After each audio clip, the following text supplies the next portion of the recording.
Hola, bienvenidos a nuestra masterclass.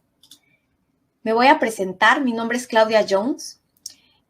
Tengo un MBA y soy mexicana residente en Estados Unidos. Soy profesora universitaria a nivel maestría. Soy candidata al doctorado en educación. Soy empresaria, yogi, madre, esposa y amiga. Soy miembro activo de GSL Network, fundadora de More, y en esta ocasión voy a ser su moderadora. El día de hoy vamos a tener un interesante masterclass que es tanatología. ¿Cómo supero este dolor? ¿Qué vas a aprender en este masterclass? A discernir sobre actitud sana, útil, que me ayuda a avanzar, e insana, que me paraliza y atrapa. Vas a tener sugerencias sencillas y prácticas para mover el estado de pesadez o debilidad que se siente. Y vas a aprender a recuperar la paz y la alegría. Voy a platicarles un poquito de More. More es una organización registrada como una ONG educativa en Estados Unidos y nuestros certificados son válidos para la información académica de tu currículum. Voy a decirles las siglas de More: M de Mindfulness, que significa atención plena, O de oportunidades, R de resiliencia, que significa superar algo y salir adelante, y la E de equidad, igualdad, justicia o equilibrio. El objetivo del masterclass es que lo que hayas aprendido lo apliques y lo compartas, como si fuera un efecto dominó. El objetivo de More es seguir creciendo como network para apoyarnos mutuamente. Somos miembros latinos alrededor del mundo y nuestra misión es promover la capacitación para lograr la equidad de género. Nos puedes encontrar en Facebook, YouTube e Instagram. Tenemos socios estratégicos y les agradecemos por el apoyo que siempre nos han dado: Adopen ONG, con sede en República Dominicana, GSL Network en Nueva York. Y les platicamos que el masterclass es gratuito, pero si deseas el certificado digital de participación, los requisitos son asistir al masterclass y el costo de los certificados es de $75, pero More Latinoamérica está comprometida con tu desarrollo y con tu economía. Te damos la oportunidad de adquirirlos por tan solo $5.99 o el equivalente a tu moneda local. Esto les voy a pasar un link al final de lo que es la masterclass para saber si estás interesado, lo puedas adquirir. Bueno, el día de hoy vamos a tener a la speaker Estela Perdomo Palencia. Ella es tanatóloga mexicana y es miembro de More. Y vamos a ver el masterclass Tanatología, ¿cómo supero este dolor? Adelante, Estela.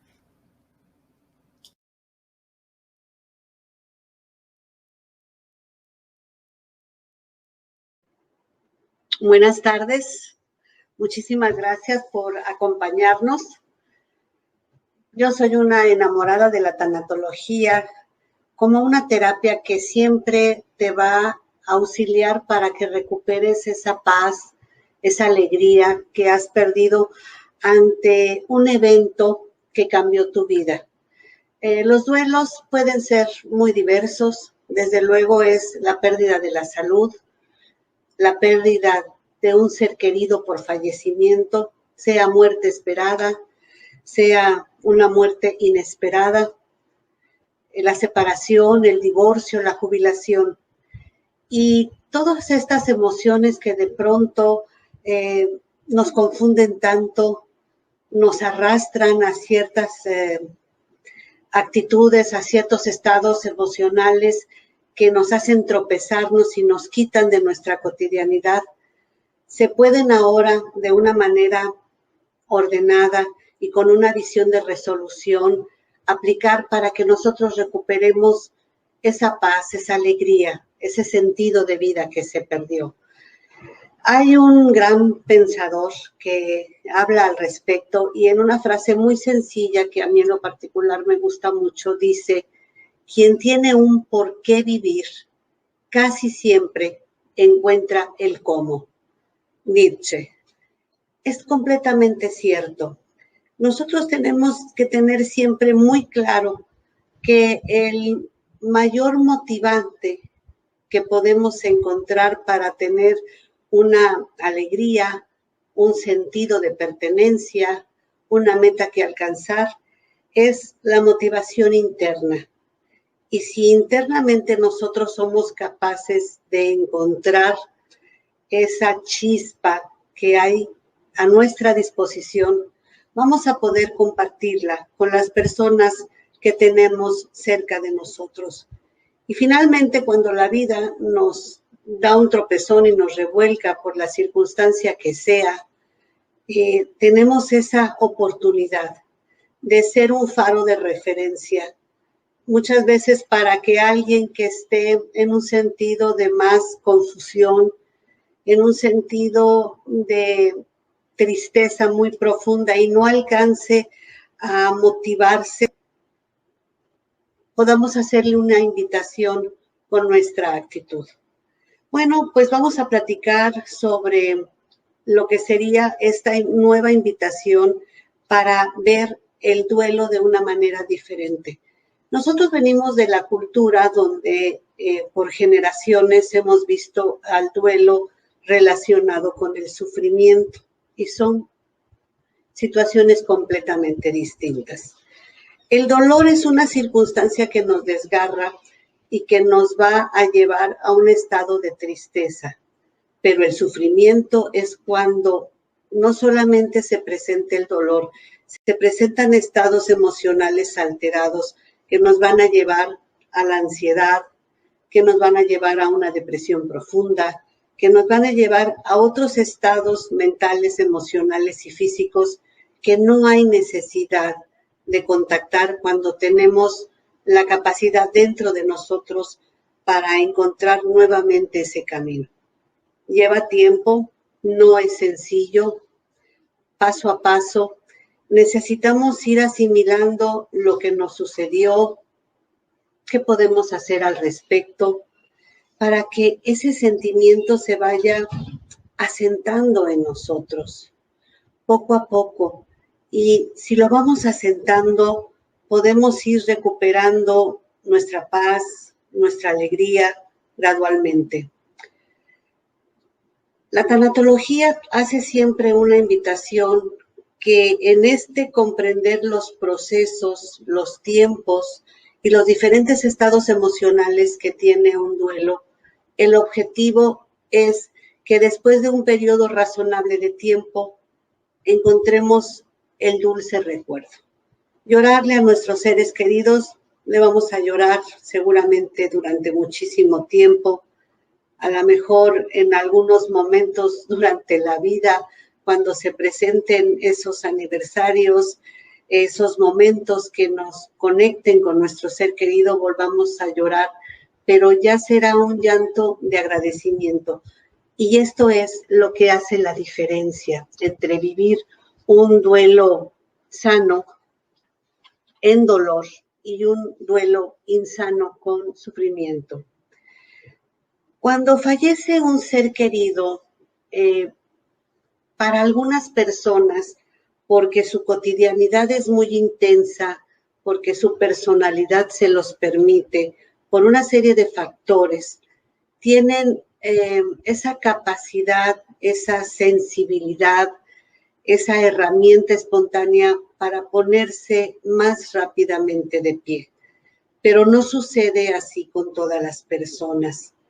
Necesitamos siempre en un duelo abrirnos al respeto absoluto de que cada duelo es único, es irrepetible y cada quien lo va a vivir de acuerdo a sus circunstancias, a sus creencias, tanto las limitativas que le va a dar un enfoque muy catastrófico o semicatastrófico, como aquellas resolutivas donde hay un discernimiento de mi parte, hay una congruencia, y entonces puedo ir encontrando la luz al final del túnel. Cuando nosotros revisamos, por ejemplo, cuáles eran las actitudes de nuestras abuelas, de nuestras madres, padres, en relación con los duelos de la vida, nos vamos a dar cuenta que estamos repitiendo patrones.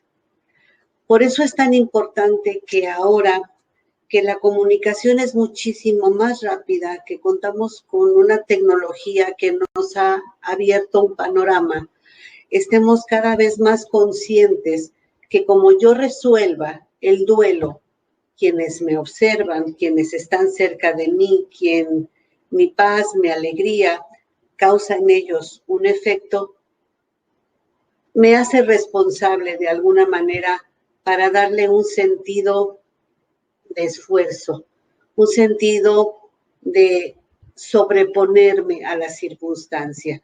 Y yo creo que esa es una de las primeras palabras que tenemos que escribir, esa capacidad a sobreponerme, porque a nosotros nos tropieza mucho aquella circunstancia que no se acomoda como nosotros queremos.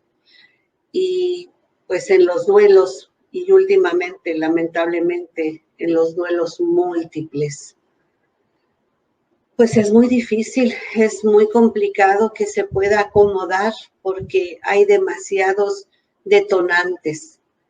Aquí es donde nos tenemos que detener para que podamos ir comprendiendo cómo un duelo puede vivirse desde diferentes enfoques. Vamos a hablar de los primeros 45 días de un duelo, que serían esa base del asentamiento para saber con qué herramientas cuento o qué herramientas puedo adquirir para que mi duelo sea menos angustiante, menos limitativo y desde luego sin sufrimiento. Después del entierro, después de la cremación, cuando ya pasó el shock inmediato a la muerte,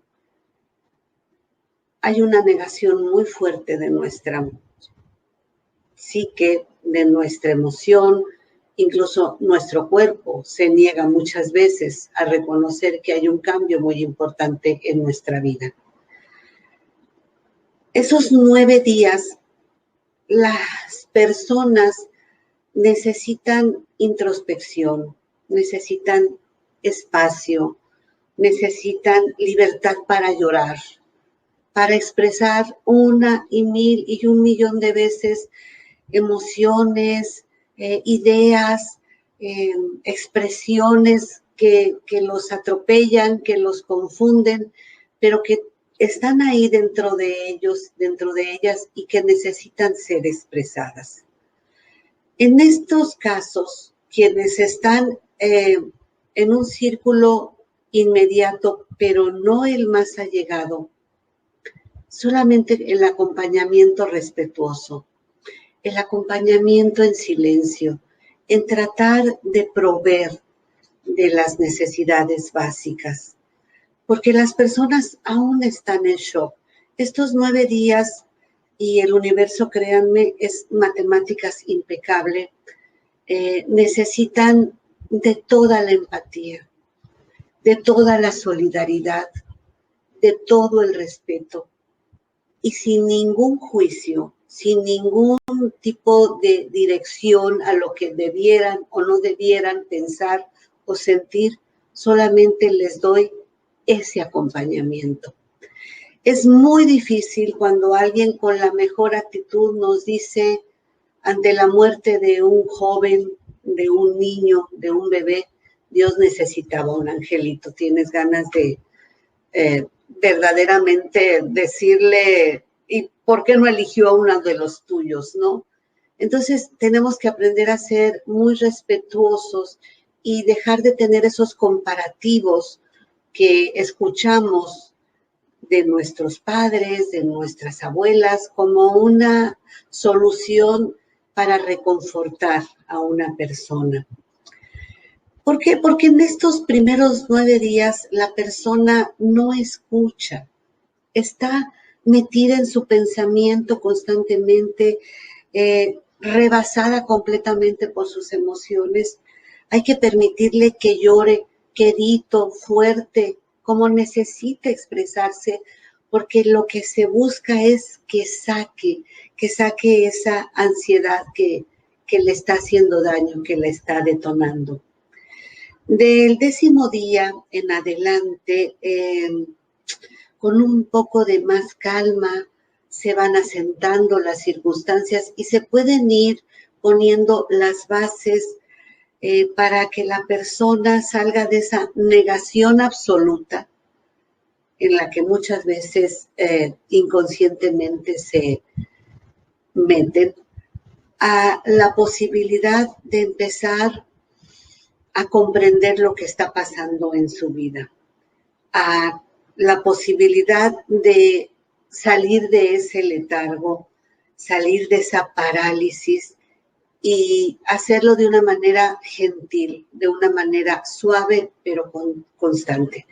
Lo primero que vamos a sugerirle a la persona, a las personas que están en duelo, es que se estiren. Les va a parecer quizás, perdón, una sugerencia muy tonta, pero si ustedes ahorita que están frente al ordenador, que están sentados, si se sientan correctamente con su espalda lo más recta que ustedes puedan, sus pies bien asentados en el piso y se estiran, se estiran, se estiran, se estiran, internamente se prende un switch.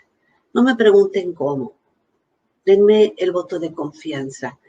Y si en ese estiramiento yo empiezo a hacer respiraciones profundas y conscientes, donde sostengo unos segundos la respiración y luego gentilmente la saco, también hay un efecto de calma, hay un efecto del aquí y el ahora, pero en un sentido mucho más amable, en un sentido que me produce alguna sensación agradable de alguna manera y me da fuerza.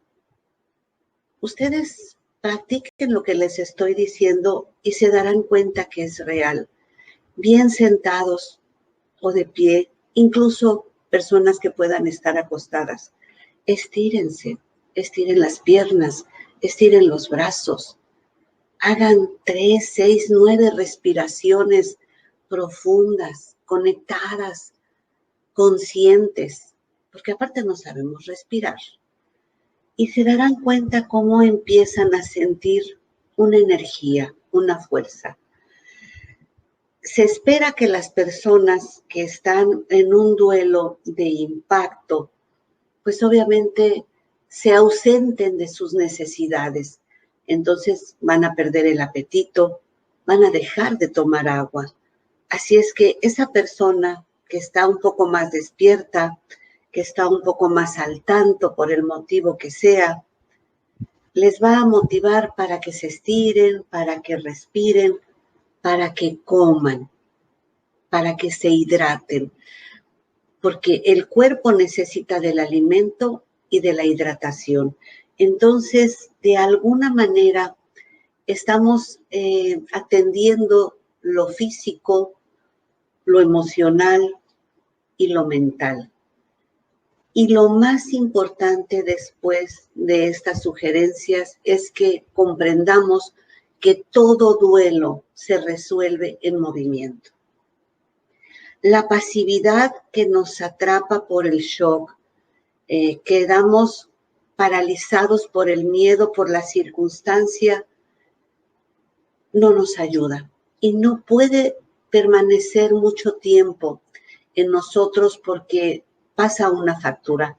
Así es que ponernos a caminar pasos cortos y poco a poco irlos incrementando de tal manera que entremos en unos 20 o 30 o 40 minutos diarios de esa caminata. Resistencia van a encontrar mucha. La persona no quiere comer, no quiere caminar, está en una negación, pero para eso está esta otra persona que gentilmente, aunque tiene su propio duelo, aunque también lo está sufriendo y va a buscar el vivirlo solamente con dolor, va a ser ese bastón, va a ser esa muleta, va a ser esa silla de ruedas que necesitan quienes están más vulnerables. es muy importante que nosotros nos preguntemos, ¿qué me diría mi ser querido? ¿Qué me diría mi mamá? ¿Qué me diría mi papá? Si viera que me estoy tropezando con la ansiedad, con la depresión, con el enojo, con la culpa, te diría, no, alto, disfruta la vida, vive, yo estoy bien. Y si eso no te da una secuencia con alguna lógica, yo te preguntaría a ti, si tú te mueres, ¿tú quieres ver a tu hija, a tu hijo, a tu madre, a tu papá, sumidos en un sufrimiento innecesario? ¿O les dirías exactamente esto? Por favor, estoy bien, vive. Y para vivir necesitamos ir tomando algunas herramientas. Una herramienta que vamos a utilizar como punto de partida es la autoobservación. Y la autoobservación, miren, nos sirve para todos los duelos de la vida y nos sirven para tomar decisiones muy importantes. Cuando nosotros podemos reconocer con toda humildad, con todo valor, cuál es la intención que yo tengo, que está en mí, que no puedo manipular. La intención es algo que se presenta fuerte, claro y de forma espontánea, y mi intuición la reconoce. Esto es bien importante. ¿Cuál es mi intención verdadera ante esta circunstancia? Lamentablemente, por esa información que por generaciones hemos tenido y que se ha validado el duelo como sufrimiento y en un periodo y bajo ciertas características, yo consciente o inconscientemente puedo asumir una actitud de resistirme a usar herramientas que me ayuden a estabilizar, a asentar mi duelo, y entonces me voy a resistir, voy a seguir en ese círculo vicioso de la culpa, del abandono, del enojo, de estar paralizada por el miedo, donde me estoy flagelando y estoy flagelando a las personas que están cerca de mí. ¿Y por qué tomaría yo esa actitud de estar en resistencia? Bueno, porque a veces eso me evade de la realidad, porque a veces es una manera de llamar la atención. La tanatología va abriendo muchos abanicos sumamente interesantes, y esta es solamente una conversación que lo que busca es darles información muy concreta, pero el por qué yo quiero llamar la atención, el por qué quiero estar atrapada en esta circunstancia, tiene sus propias historias. Pero si yo de entrada con la autoobservación me doy cuenta que estoy en resistencia, ya tengo mucho camino andado. ¿Qué es lo mejor? ¿Qué es lo más saludable? Aceptar la circunstancia. Lamentablemente, mi mamá falleció, ya no está conmigo. Lamentablemente, mi pequeño falleció. No llegó a término mi embarazo. El hijo que estaba yo concibiendo en mi vientre falleció. Es bien difícil, se dice muy fácil, pero asumir la realidad, aceptar la realidad, nos pone en una actitud completamente diferente y con muchas ventajas, porque estamos acostumbrados, nuevamente regresamos a las creencias limitativas, a mentirnos, a mentir, a negar cosas que como no son como yo quiero y como a mí me conviene, yo las voy a iluminar, las voy a maquillar. Aceptar la realidad de lo que estamos viviendo, de lo que ya pasó, me da la oportunidad de comprenderlo. Esto es lo que pasó. Se acabó. falleció, me jubilaron, estoy en un reto de salud, esta es mi realidad. Y desde ahí, entonces, puedo comprender y todo aquello que comprendo me permite hacer una proyección de cómo puedo mejorar mi circunstancia, de hacia dónde voy a enfocar mi nuevo horizonte, porque mi vida obviamente ya cambió. Y entonces, al comprenderlo, al establecer un compromiso conmigo, tal vez con las personas que me acompañan, para resolver este nuevo reto de la mejor manera posible, sobreponiéndome a las circunstancias, perdonando, me va a permitir avanzar. Y en la vida necesitamos avanzar. Por eso los duelos se resuelven caminando, se resuelven en movimiento, porque mientras yo no esté en el aquí y en el ahora y ejerza esa motivación que al principio va a ser así de chiquita, pero poco a poco va a ir creciendo para darme fuerza y volver a subirme en el ritmo de la vida, definitivamente quedo atrapada. Y no es por ahí donde yo voy a servir a mis seres queridos, porque aparte de todo, venimos a trabajar, a evolucionar en equipo, a servirnos unos a otros, y como yo resuelva este duelo, lo van a resolver otras personas. Acuérdense que de pronto llegamos a una etapa de la vida en donde somos punto de referencia de los adultos mayores, que ya nos cedieron la estafeta porque ya no tienen la fuerza y esperan que nosotros de alguna manera resolvamos, pero sobre todo desde el adolescente y desde el niño que nos está observando.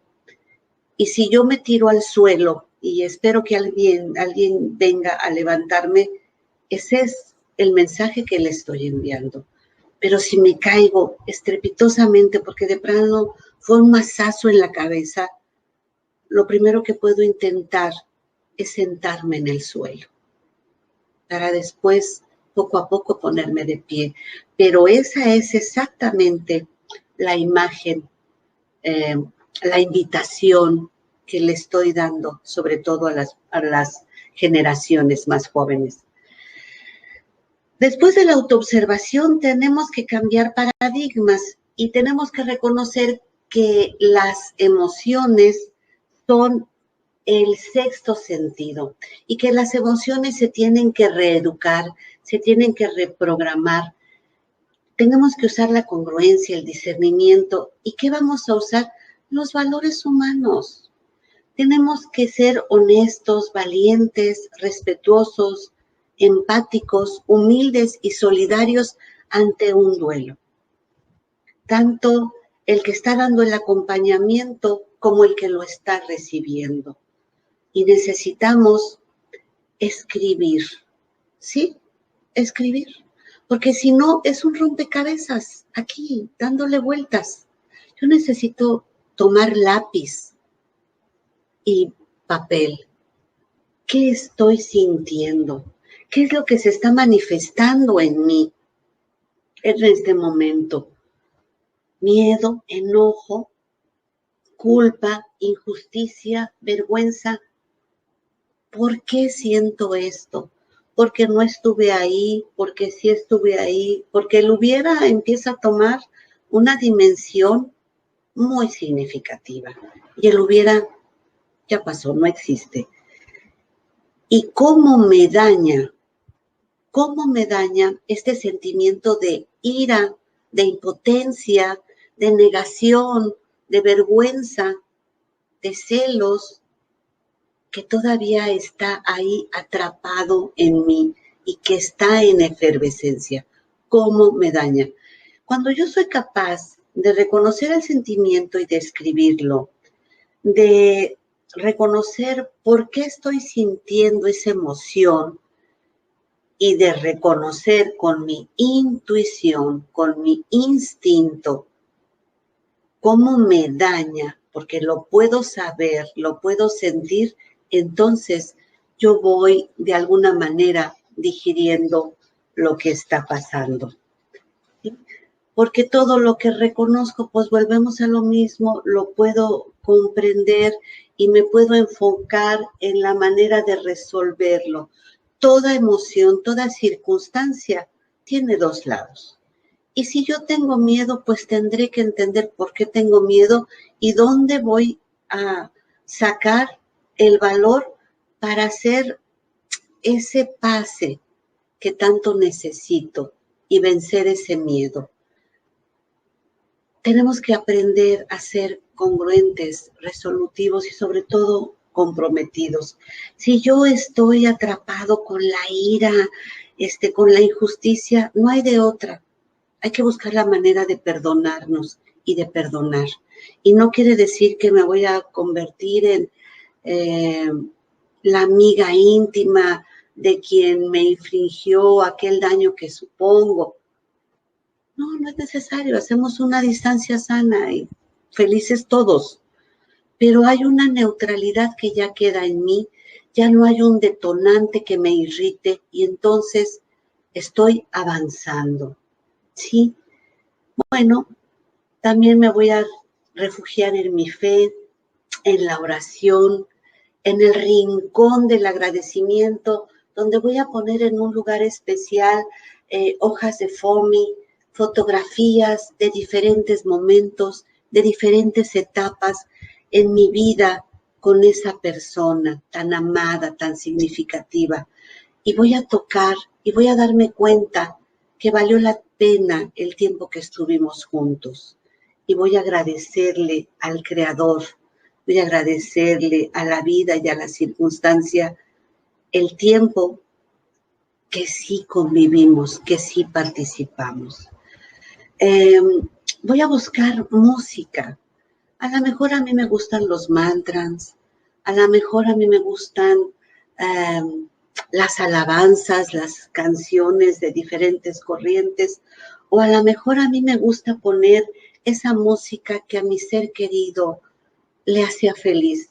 Yo acabo de perder a mi hermana el lunes apenas y bueno, todo este tiempo, todo este recorrido en el tránsito de Veracruz a Ciudad de México, pues yo estuve escuchando a Nat King Cole.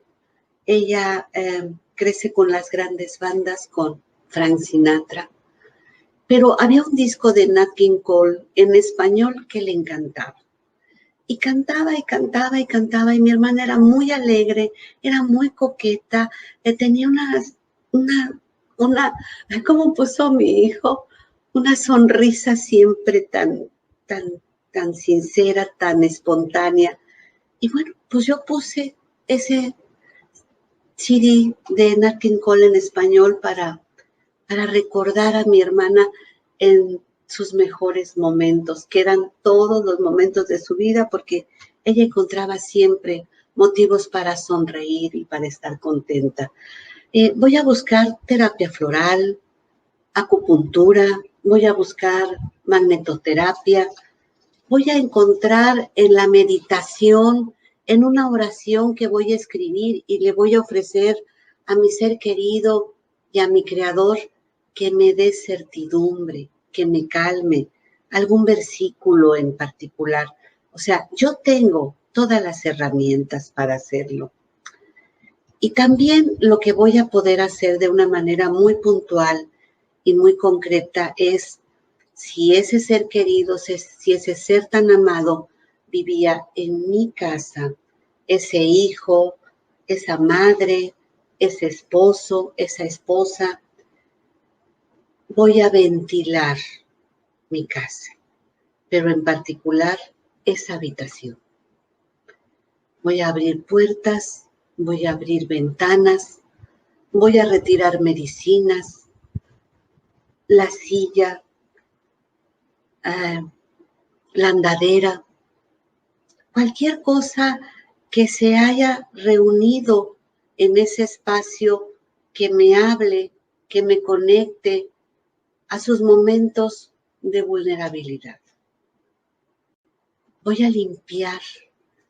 Y si puedo limpiar con estos líquidos de cítricos, qué mejor, porque todos los cítricos en la aromaterapia que también está a nuestra disposición nos elevan el estado de ánimo. Entonces voy a buscar pasar cítricos o encender esa vela y desde luego voy a poner incienso si me gusta, pero sobre todo flores.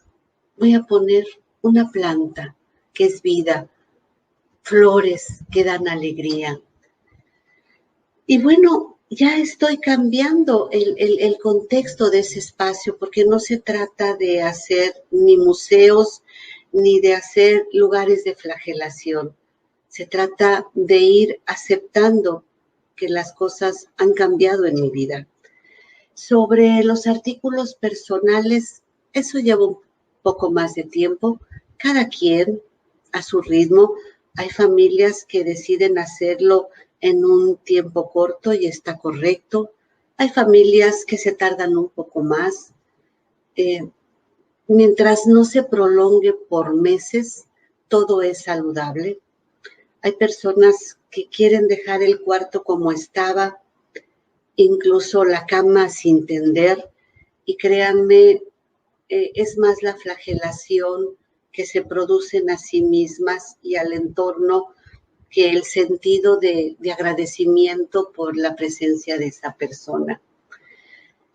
Hacemos las cajitas de los recuerdos que me conectan a mi ser querido, quizás sus lentes, quizás esa playera, quizás esa música que le gustaba, algo pequeño, algo que yo pueda guardar, que yo pueda tener con cierto acceso fácil para mí. Y la ropa, pues hago una conversación con mi ser querido, ¿no? Y le digo que esta ropa alguien la disfrute, alguien la use. Y donde tú estás ahora seguramente te va a dar mucho gusto que así sea. Son un poquito bálsamos que nos decimos, que expresamos como bálsamo para nuestra alma. Y pues creo que estas muy sencillas y básicas recomendaciones, ponerse en movimiento, alimentarse, hidratarse, autoobservarse, escribir la emoción, la circunstancia que me tiene atrapada.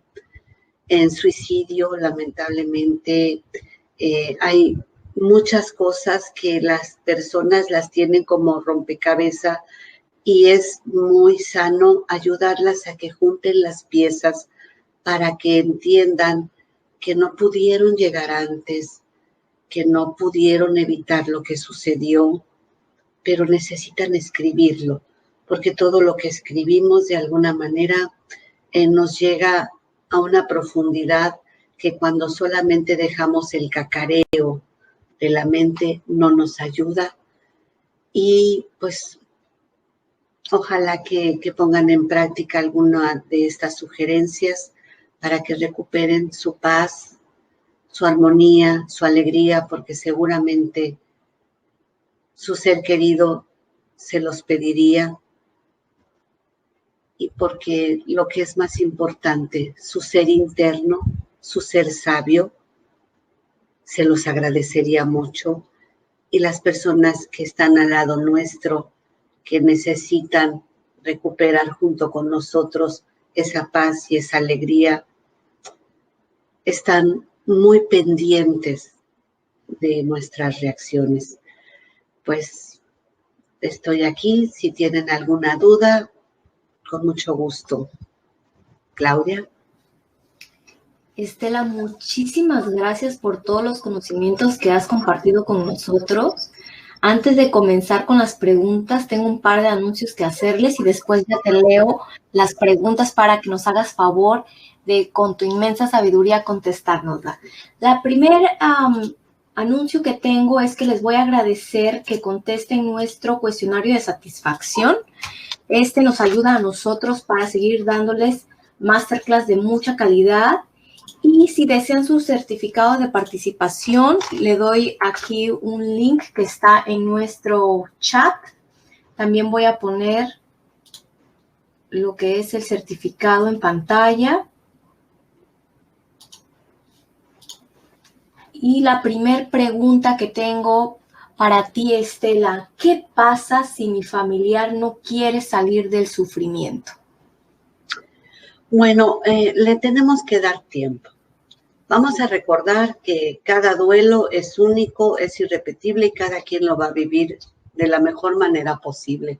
Y si está en resistencia y no quiere salir de esa resistencia por el motivo que sea, voy a sentir empatía, voy a sentir solidaridad ante su dolor y voy a darle un poco de tiempo.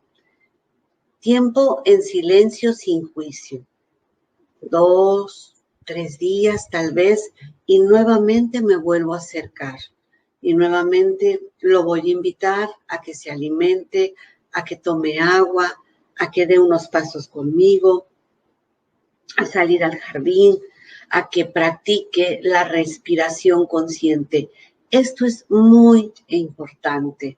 Parecieran unas sugerencias muy simples, muy sencillas, pero de verdad, ya cuando uno está trabajando con los duelos de una manera constante y sobre todo ahorita que las familias, muchas familias se han visto impactadas por duelos múltiples, estirarse, respirar, ponerse en movimiento, hidratarse y comer, les van a ayudar mucho para entrar en los ciclos saludables físicos. Entonces, bueno, es cuestión de amor, es cuestión de compromiso, es cuestión de humildad, el que yo pueda por un tiempo también hacerme cargo de esa motivación, por un tiempo, porque hay personas que se ponen en ese lecho de confort. Volvemos a hablar de los abanicos que se abren en tanatología, y está cómodo, y habrá que dejarlo supervisando, buscándole un acompañamiento profesional, pero soltándolos, porque no podemos hacernos responsables de cómo resuelvan su duelo otras personas. Muchísimas gracias, excelentes herramientas. Estela, aquí hay otra pregunta. Siento que si saco sus cosas de la casa, le falto al respeto a su memoria. ¿Qué opinas de esto? Es una conducta aprendida, es esa creencia limitativa. Anteriormente tenemos que recordar que se conservaban por años la ropa, se conservaba por meses y años, incluso espacios determinados. En esa recámara no entres porque mi hijo tiene 15 años que falleció y yo he dejado su recámara o la biblioteca de mi esposo como si estuviera presente. No es faltarle al respeto, es al contrario, yo creo que por respeto al amor que los unió, por respeto a todos los que están vivos y todavía participan de ese espacio, que nosotros hacemos estos movimientos gentiles, sin apego y con la mejor actitud para que la cotidianidad regrese a nuestra casa. La conexión con esa persona siempre va a estar presente. De eso podemos estar seguras. La conexión y el amor trasciende todos los planos, todas las circunstancias. Muchísimas gracias. Aquí hay otra pregunta. Terminamos peleando fuerte en familia, hijos, hermanos, sobrinos. ¿Qué se puede hacer? ¿Qué nos recomiendas? Bueno, que busquen terapia familiar, que busquen conciliaciones para que puedan hablar del tema, escuchándose todos, validando todo su sentir y su visión, porque cada uno tiene una visión, una circunstancia y es válida y es correcta. Entonces, hay procedimientos terapéuticos dentro de la tanatología y dentro de muchas corrientes que ya permiten hacer dinámicas familiares para que a través de escucharnos, a través de respetar nuestro sentir y de hacer negociaciones que sean saludables, equitativas para todos, regrese la armonía. Porque sí, normalmente atrás de un duelo a veces hay circunstancias que se tienen que acomodar por diferentes motivos y en muchos duelos se presenta esta situación, sobre todo en los adolescentes, en los niños, en la gente joven que muere bajo circunstancias. Me tocó acompañar un duelo que el punto de partida y de irritación es: tú le prestaste el carro, tú le diste permiso de ir a esa fiesta.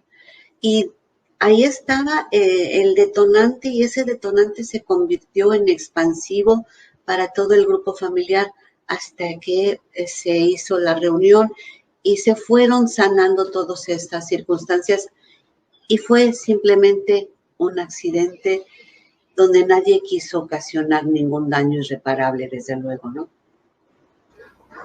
Muchísimas gracias. Estela, aquí hay otra pregunta. ¿Cómo ayudar a un amigo que acaba de enviudar y tiene un niño de 4 añitos? Bueno, pues hay que buscarle apoyo profesional tanatológico de ser posible. Desde luego, lo más importante es a través del respeto de sus sentimientos que están a flor de piel, de sus preocupaciones, hay que escucharlas, de sus creencias, y tratar de alguna manera de que reciba diferente información profesional que le ayude a estructurar un nuevo horizonte. Este pequeño, ¿quién lo va a cuidar? Si él es padre, viudo, supongo yo que trabaja, entonces ¿quién se hace cargo de este niño de 4 años? Se hace un entorno interdisciplinario, desde luego participa la familia y se hace una valoración que sea útil y resolutiva. No se trata nada más de pensar, bueno, entonces lo vamos a mandar a casa de la abuelita para que la abuelita se haga cargo, y resulta que la abuelita pues tiene problemas de movilidad o simplemente su personalidad ya no está tan accesible para cuidar a un niño de 4 años. Lo mejor es que busque apoyo profesional. La tanatología contempla una serie de profesionales en la salud, en la educación, con los que se hace equipo para que ese padre se sienta bien orientado para que tome la mejor decisión. Estela, aquí hay una pregunta muy interesante y muy fuerte a la vez. ¿Cómo manejar el sentimiento de culpa en el duelo por suicidio? Es que no hay culpa. Lo que pasa es que las familias se culpan por el suicidio. Todos los que estamos aquí presentes, en el día a día hacemos lo mejor que podemos. Quizás ese muchacho, quizás esa muchacha presentaban tendencias suicidas y tal vez no las vimos, supusimos que se iban a resolver o la llevamos a tal o cual especialista intentando reconsiderar sus estados emocionales. O sea, se hizo lo que se pudo bajo la circunstancia que se dio. Y aún así esa persona se quita la vida. Es un duelo con mucho sufrimiento porque hay mucha vergüenza y mucha culpa. Yo aquí en particular sí sugiero que busquen al tanatólogo, tanatóloga que sí se ocupó de hacer una especialidad en acompañamiento para familias de suicida. Fue la primera especialidad que hice después de formarme como tanatóloga, porque sí es un duelo de mucho desgarramiento. No hay culpables, son muchas las circunstancias y la familia las tiene que comprender. Incluso en muchas ocasiones las creencias limitativas van a evitar incluso que la persona abiertamente se manifieste en su necesidad de ser, y ante esa impotencia, a veces por la cerrazón de la familia, decide quitarse la vida. El suicida no es que quiera dejar de vivir, la mayoría de los casos es que quiere dejar de vivir como lo hace. Que busquen ayuda profesional. Muchísimas gracias. Y ya la última pregunta. ¿Cuánto puede durar un duelo y decir que se considere normal? Es decir, en tiempo. Sí, bueno, la doctora Elizabeth Kubler-Ross, que es la madre de la tanatología, ella consideró hace algunos años que un duelo tenía una duración de 2 años porque tenemos que atravesar por los primeros aniversarios. Pero la realidad es que actualmente se puede considerar que pasado el primer aniversario del cumpleaños, de la Navidad, del Día del Padre, de la Madre, empieza ya la persona y la familia a ponerse de pie, porque ya vivieron esas fechas que les producían tanto temor, ya pasaron el primer aniversario en la muerte de su ser querido, y creo que sobre año, 2 meses, año, 3 meses puede ser saludable, pero no más de 2 años. Cuando rebasan los 2 años estamos hablando de un duelo crónico, de un duelo no resuelto, de un duelo insano. Estela, las preguntas siguen. Yo creo que a esta hora sí va a ser la última. Dice, mi mamá falleció hace 8 años. La cremamos y sus cenizas están en casa de una tía. Quiero poner las cenizas en una iglesia, pero cuando le dije a mi tía, se angustió mucho y no quiere que la saque de la casa. Bueno, pues entonces ustedes tendrán que hacer una reunión familiar en primera para decidir si las cenizas de tu madre pueden seguir en custodia de tu tía sin que haya realmente un daño significativo. A lo mejor tu mamá y tu tía eran muy allegadas y hay una codependencia, hay un apego y tu tía ya es una persona mayor.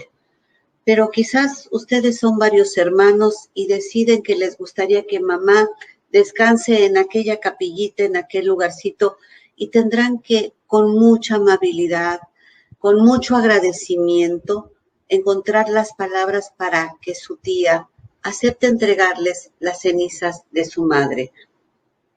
Porque obviamente, pues, si nosotros lo vemos en los rangos de los órdenes, pues ustedes son hijos, ella es hermana, muy queridos, pero son circunstancias diferentes.